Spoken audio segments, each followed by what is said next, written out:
Selamat datang rekan-rekan semua di channel Kimia Sains 7. Pada kesempatan kali ini kita akan membahas soal Kimia Simak UI tahun 2019. Bagi rekan-rekan yang ingin mendapatkan soalnya, silahkan download terlebih dahulu ya. Linknya saya sediakan di deskripsi bawah. Oke, kita mulai saja dari soal nomor 1. Diketahui entalpi reaksi berikut ini. Jadi ada 3 buah data entalpi reaksi. Kemudian pembakaran ZNS di udara memiliki persamaan berikut. Persamaannya ini ya, ZNS plus O2 menjadi ZNO plus SO2. Ditanya adalah entalpi delta H reaksi pembakaran ZNS. Jadi langkah pertama, kita setarain dulu reaksinya. Reaksinya adalah ZNS ditambah O2, nanti bereaksi menjadi ZNO ya, plus SO2. Nah, yang ditanya di soal adalah delta H-nya. Delta H reaksi pembakaran ZNS ini berapa? Ini delta H-nya berapa nih? Nanti kita hitung. Oke ya. Caranya adalah 3 data nanti kalian bolak-balik nih 3 data ini. Dibolak-balik nanti dijumlah supaya dapat reaksi ini. Tapi reaksi ini harus setara dulu nih. Reaksinya harus setara dulu ya. Yang pertama adalah kita lihat Zn-nya. Di kiri 1, di kanan 1 setara. S-nya di kiri 1, di kanan 1 setara. O-nya di kiri 2, di kanan 1 tambah 2. Jadi ini harus 3/2 ya. Ini harus 3/2. Oke, 3/2. Nah, sekarang udah setara. Nah, yang ditanya itu adalah pembakaran untuk ZNS. Jadi ini harus koefisiennya harus 1 ya. Ini nggak boleh kamu ubah sembarangan. Ini harus koefisien 1 di sini. Caranya gimana? Kita cari ZNS di data. ZNS di data itu ada di data nomor 1 nih ya. Data nomor 1 posisinya di kanan. Posisinya di kanan. Maka kalian harus balik. Kenapa? Karena soal mintanya ZNS harus posisinya di kiri. Jadi data nomor 1 saya balik menjadi ZNS reaksi menjadi Zn ditambah S ya. Nah, nanti delta H-nya menjadi kalau apa? Ini kan minus nih, kalau dibalik dia jadi plus.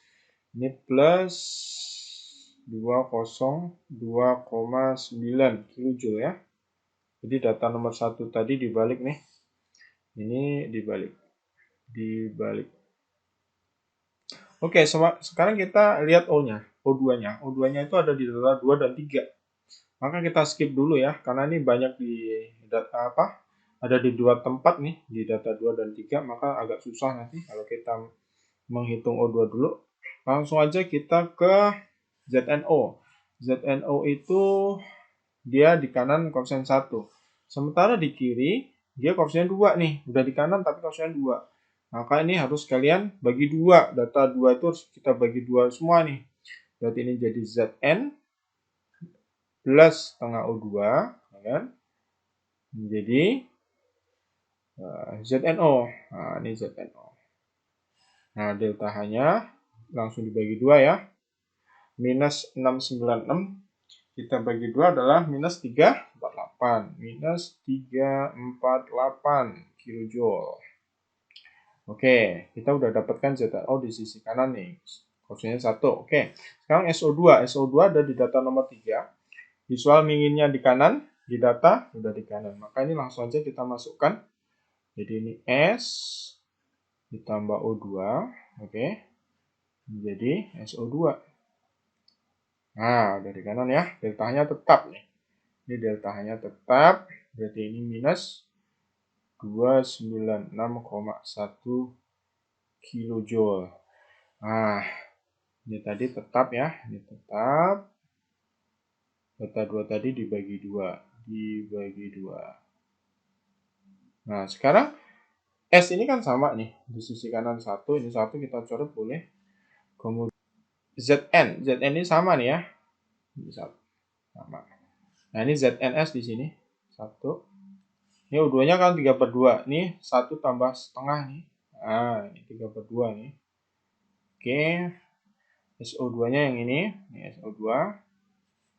Nah, yang ini. Di ZNO-nya ada di sini. Oke, jadi pas. Maka ini jawabannya adalah minus, kita jumlah aja ya. Minus 441,2.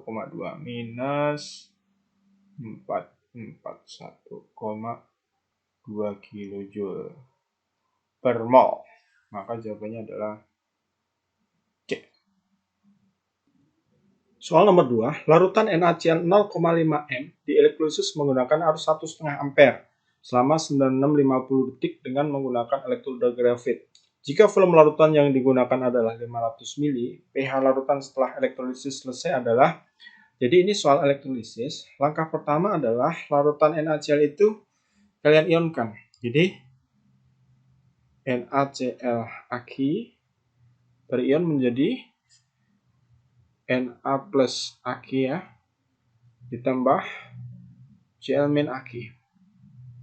Nah, karena ini bab elektrolisis, kalian harus ingat rumus elektrolisis. Knap-Krauh, katode negatif, anode positif, katode reduksi, anodenya oksidasi. Oke. Nah, kemudian kita menentukan reaksi di katode nih sekarang. Reaksi katode tadi negatif, katode negatif, anode positif, gitu ya. Katode negatif, anode positif. Nah, karena katode kutub negatif, maka dia akan mencari spesies yang bermuatan positif di larutan. Siapa itu? Na+. Kalau enggak, si air. Jadi ada air sama si Na+.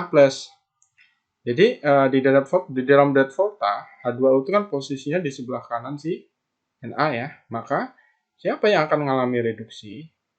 Berarti yang di sebelah kanan, berarti air. Jadi air mengalami reduksi. Jadi ini katode reduksi, anode nanti oksidasi ya. Jadi air mengalami reduksi. Reduksi itu ingat, dia elektronnya ada di kiri ya. 2H2O plus 2 elektron membentuk H2 plus 2OH-. Nah, ini reaksi ini kalian harus hafal ya. Kalau nggak hafal nggak bisa ngerjain nih. Nah, kemudian reaksi anode positif. Jadi anodenya kutub positif, maka hanya Cl- lah nanti yang akan mengalami oksidasi. Jadi Cl- oke ya, menjadi Cl2. Nah, ini 2 ya, ditambah 2 elektron. Oke. Nah, kemudian arah soal kan ada ampere sama waktu ya, detik. Maka kita bisa mencari mol elektronnya sekarang. Mol elektron itu sama dengan I ampere ya, dikali T per 96500. Oke. Nah, I-nya berapa kita masukkan? I-nya itu adalah 1,5 ampere. T-nya udah dalam detik ya. 9650 per 96500. Ini coret ya, coret. Sisa 10. 1,5 bagi 10 berarti 0,15 mol. Nah, ini kan mol elektron nih. Mol elektron itu kalian masukkan ke sini. 0,15 mol. Dan di sini. Nah, ini harus sama mol elektronnya. Kenapa? Karena arusnya itu buat elektrolisis kan sama. Nah, kemudian arah soal kan ke pH. Ingat, kalau dia pH, kalian harus mencari H+, kalau enggak OH-. Jadi arah soal itu di sini. Di sini. Ada OH- nih. Nah, kamu harus mencari mol ini berapa. Kita tahu bahwa reaksi di katode ini kan udah setara ya. 2 itu koefisien 2 0,15. Kalau ini 2 berarti sama nih. 0,15 mol. Oke ya.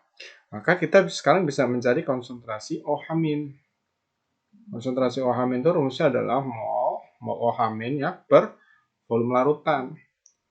Nah, mol tadi kita masukkan 0,15 mol per volume larutan. 500 mili kita jadikan liter bagi 1000 ya.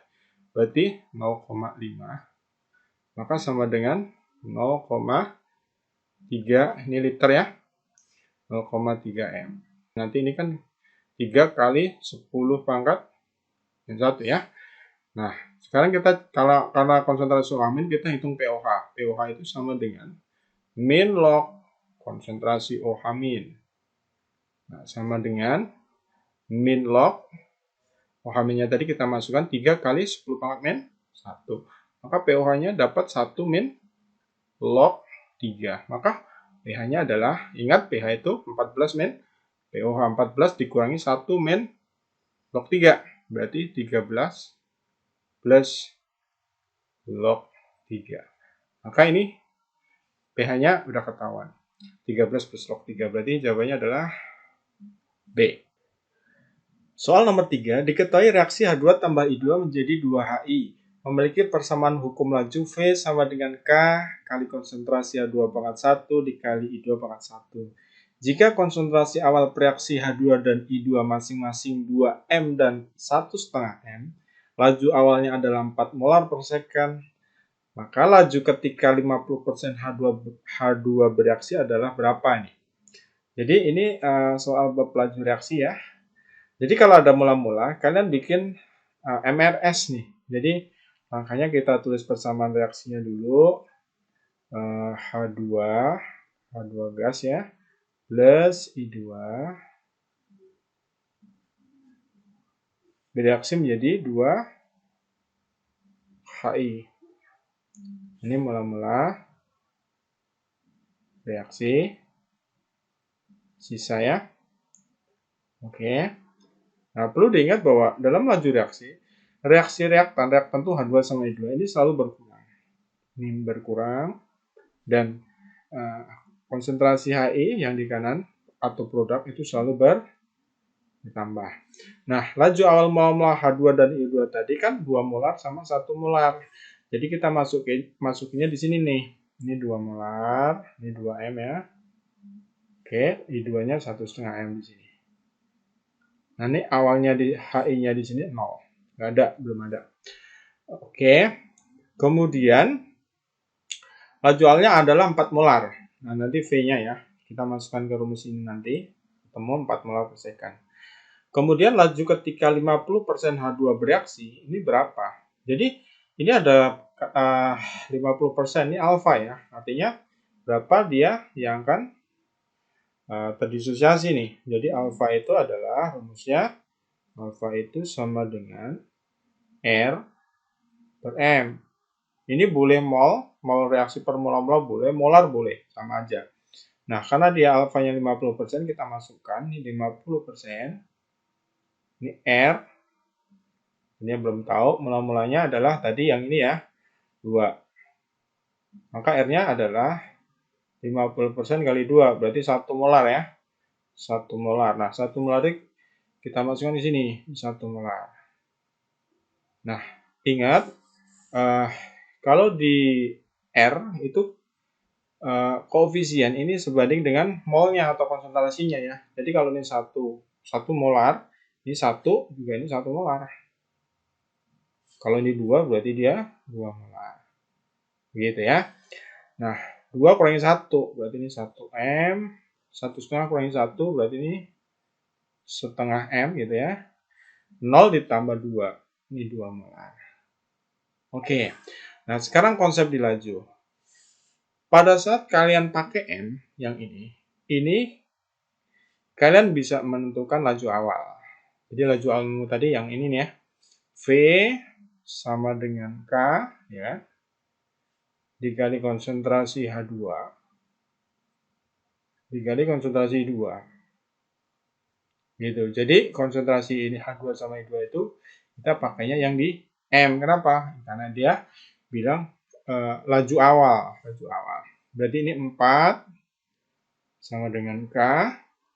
Konsentrasi H2-nya tadi kita masukkan 2. Ya. I2-nya kita masukkan 1,5. Oke. Maka ini 4 sama dengan K.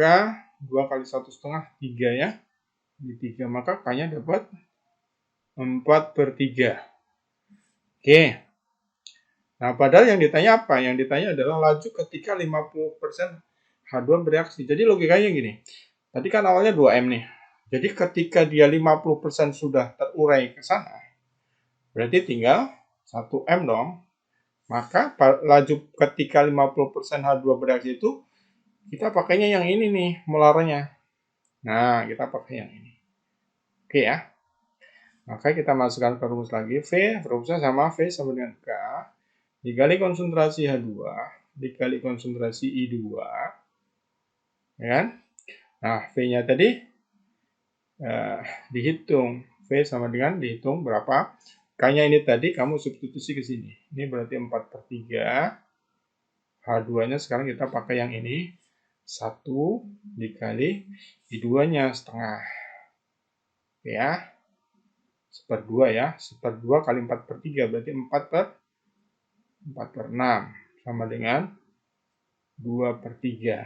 2/3 itu kalau kita bikin desimalnya adalah 0,666 sekian ya, atau 0,67 molar per sekon.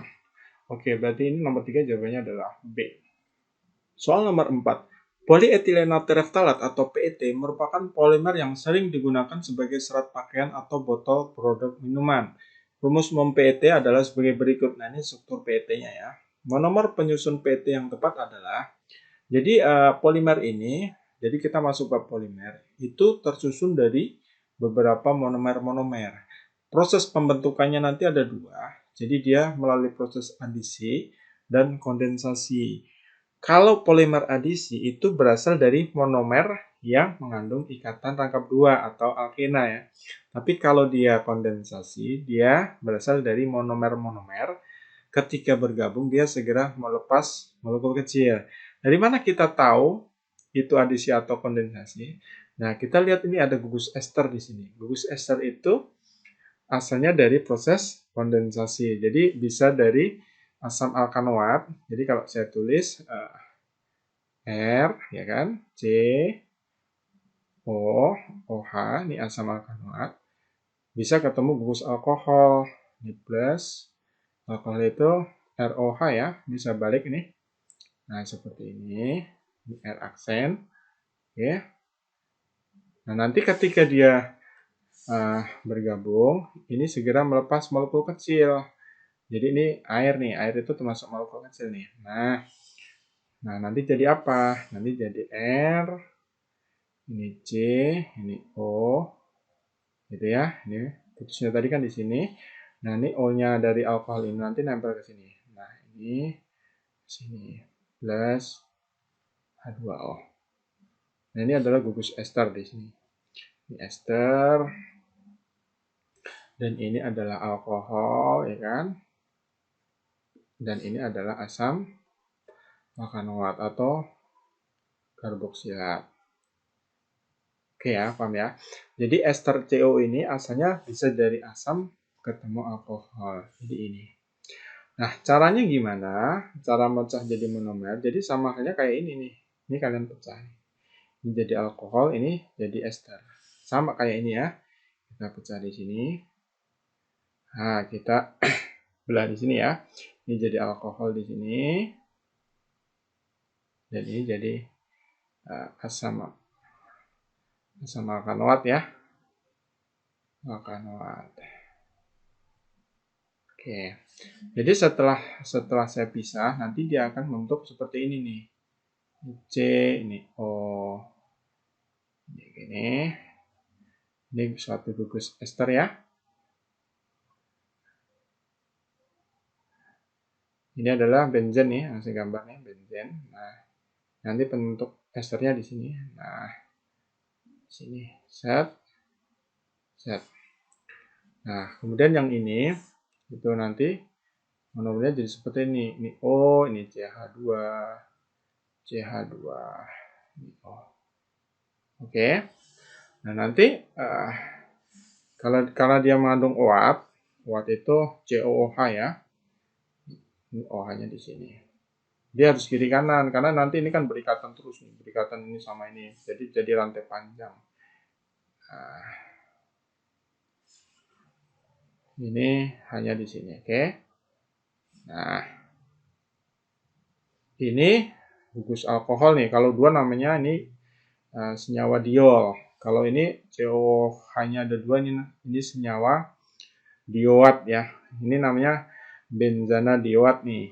Jadi kalau dia R-nya ini diganti benzen nanti jadi benzana dioat. Jadi jawaban yang benar ini ya, mirip ya. Ini CH2 di sini nih. CH2, ini CH2. Jadi ini jawabannya adalah yang ini. C.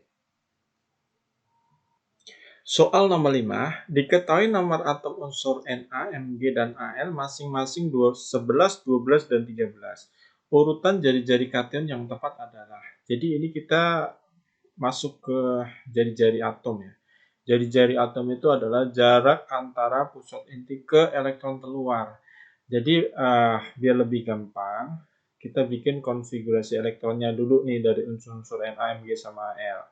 Pertama Na dulu, 11 Na, konfigurasinya adalah 281 ya. 281. 12 Mg berarti 282, oke. Kemudian 13 Al. 13 Al itu konfigurasinya adalah 283. Nah, dia bilang urutan jari-jari kation. Kation itu adalah ion positif.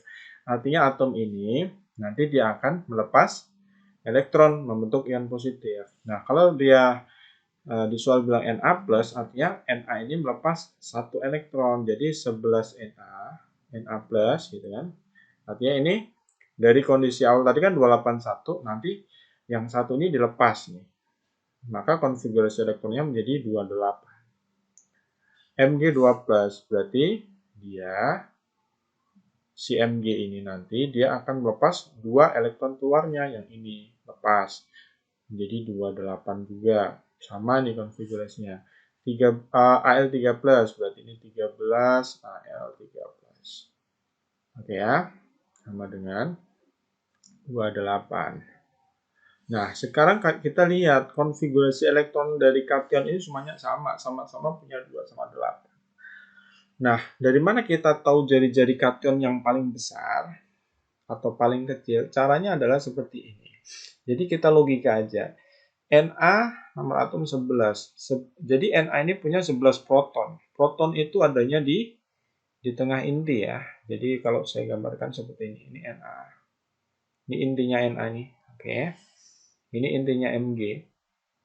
Jadi agak gedean. Nah, ini intinya Al. Lebih gede lagi. Nah, karena si Na nomor atom 11, maka muatan di inti ini adalah plus 11. Gitu. Mg plus 12. Si Al plus 13. Oke ya. Sementara kulitnya sama ya, punya 2 kulit. Jadi ini ada kulit pertama, kulit kedua. Kulit pertama, kulit kedua, oke ya. Kulit pertama, kulit kedua. Oke. Nah, kulit pertama ini masing-masing 2 elektron. Ini 2 elektron. Ini kulit kedua 8 elektron. Ini sama nih. 2 elektron. Ini 8 elektron. Sementara si Al juga sama 2 elektron. Ini 8 elektron. Nah, pengertian jari-jari itu adalah jarak antara pusat inti yang ini ke elektron keluar. Ini jari-jarinya si Na+ nih. Ini Mg2+, yang ini Al3+.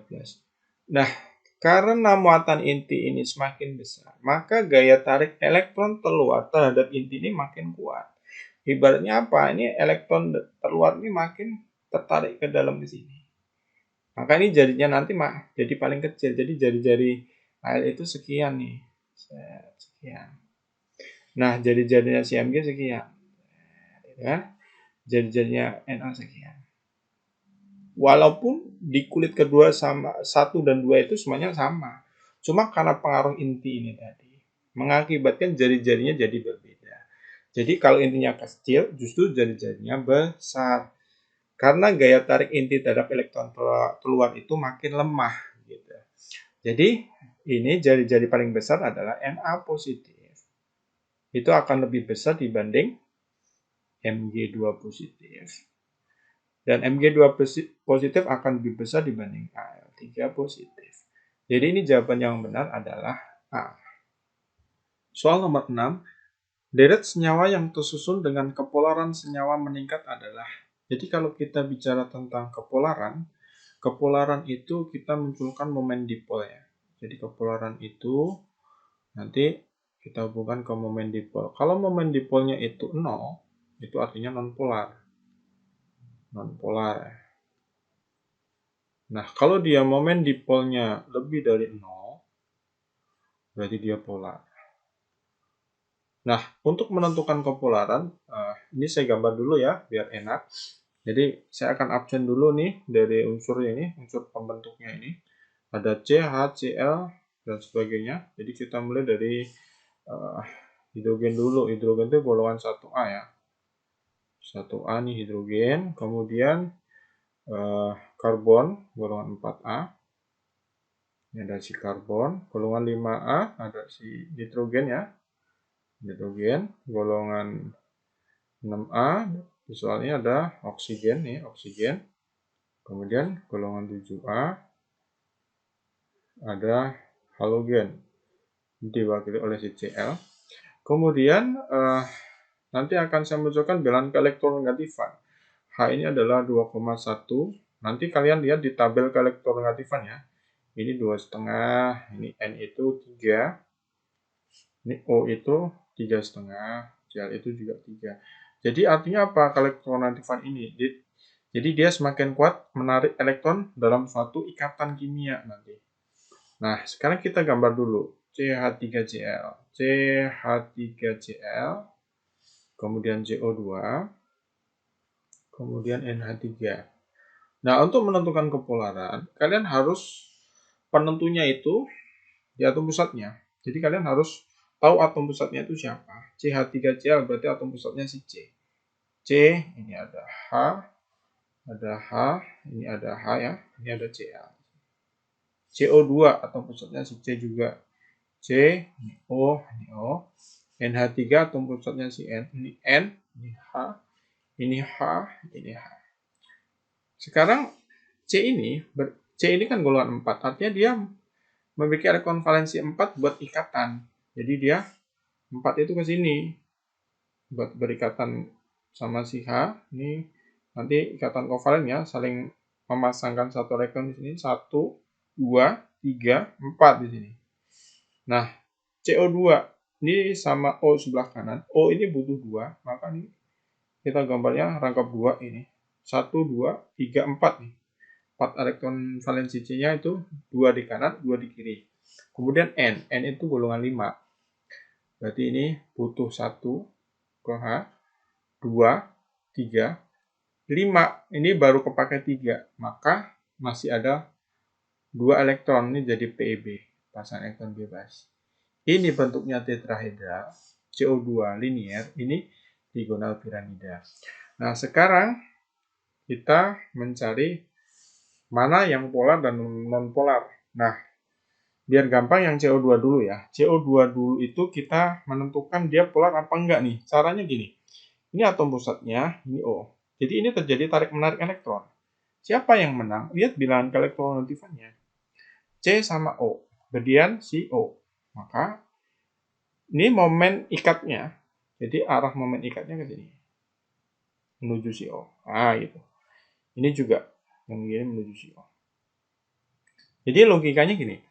Logikanya, jadi kalau kita tarik tambang ada orang di sini, di tengah ini, ditarik O sebelah kanan dan kiri dengan sudut 180 linear ya.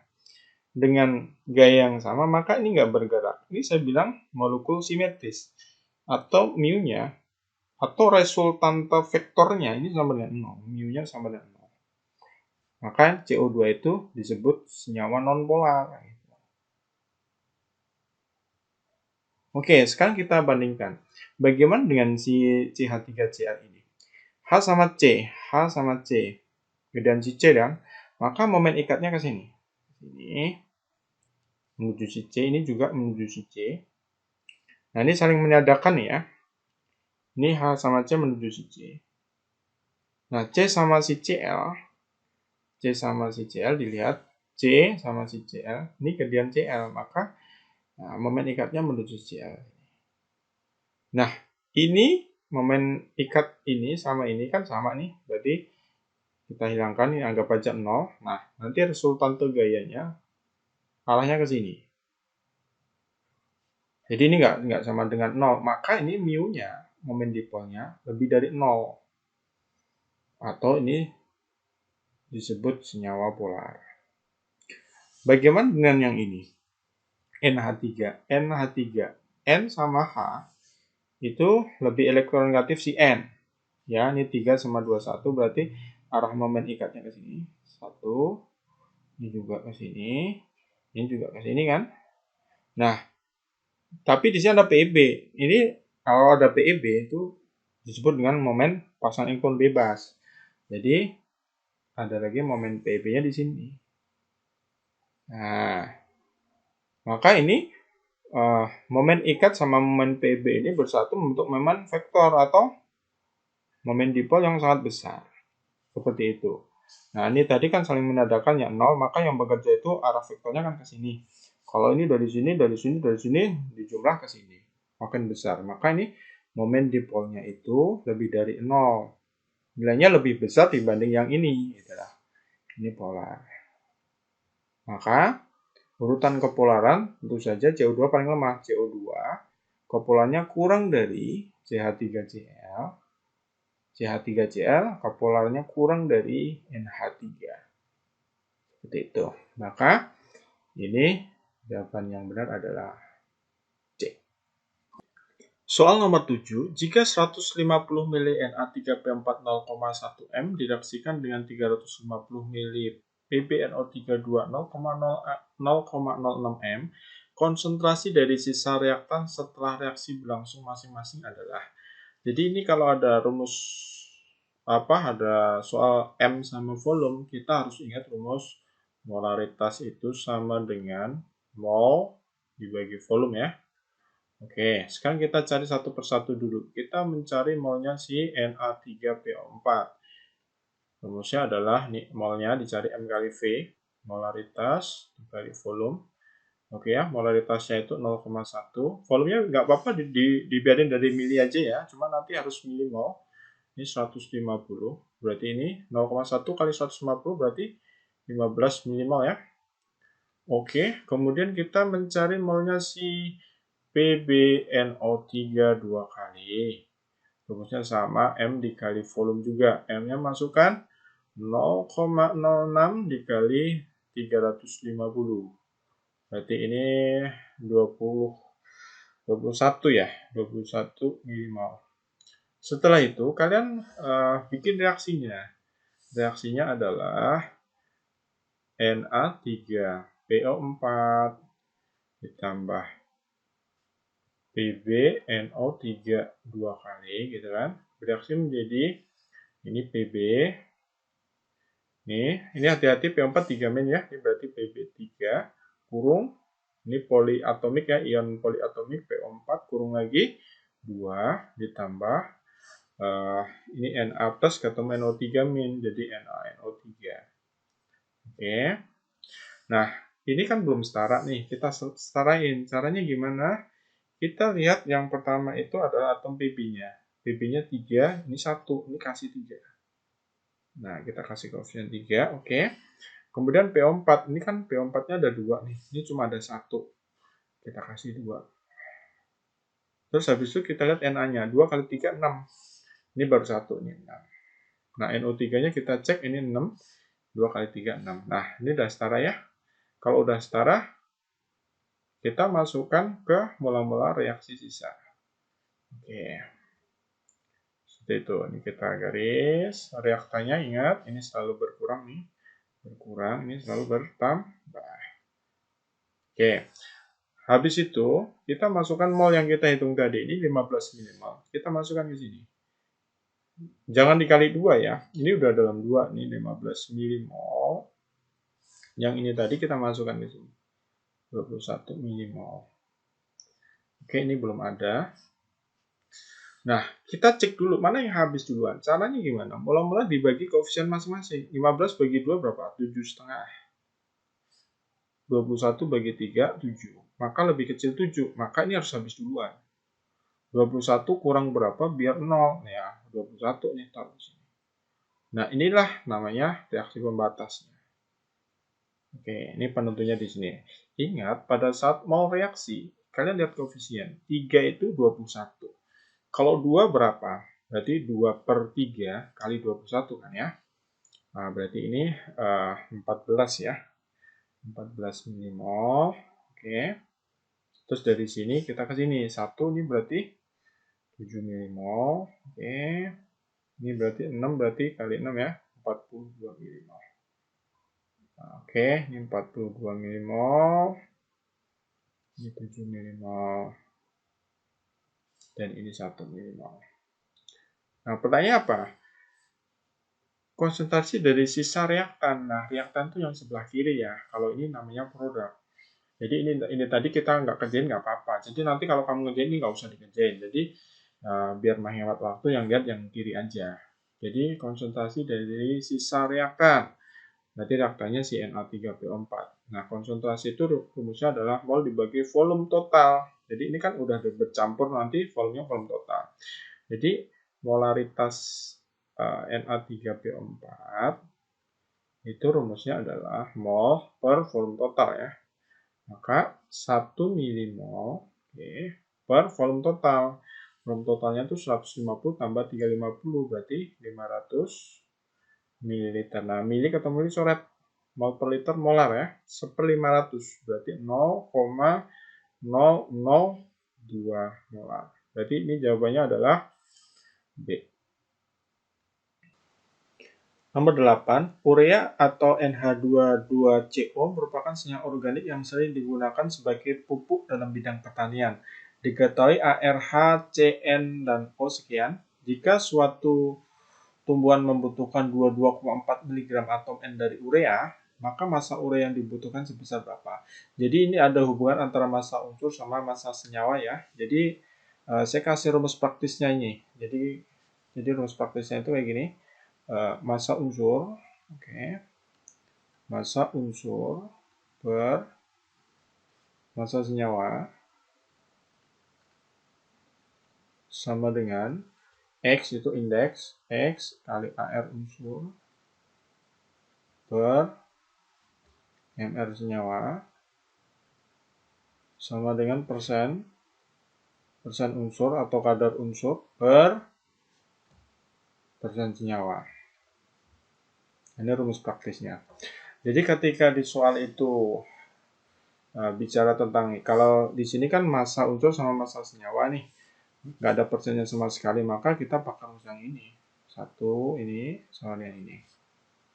Nah, jadi rumus ini bisa kalian pakai ini sama dengan ini boleh, ini sama dengan ini boleh, atau ini sama dengan ini boleh. Kita pakai yang 1 sama 2 ini ya. Oke, sekarang saya turunkan yang diketahui tadi massa nitrogen, berarti unsurnya nitrogen. Kita tulis massa N. Senyawanya tadi urea, berarti massa NH2 2 kali CO ya. Nah, ini sama dengan X itu indeksnya, jumlah atom N di urea ini berapa? N ini kan 2 nih, berarti 2 dikali ARN ya. Per MR CNH2 2CO. Oke. Massa N di situ adalah kita ini kan miligram nih, kita bagi 1000 dulu ya. Berarti 0,0224 gram nih per ini massa urea ya. Yang dicari massa urea sama dengan 2 RN tadi ada di soal. Ini 14. Oke. Nah, ini MR urea nanti kamu hitung. Masukkan bisa lah ya. Ini 60 nanti katanya. 60. Oke, tinggal kita hitung kali silang selesai. Ini bagi 2 dulu nih.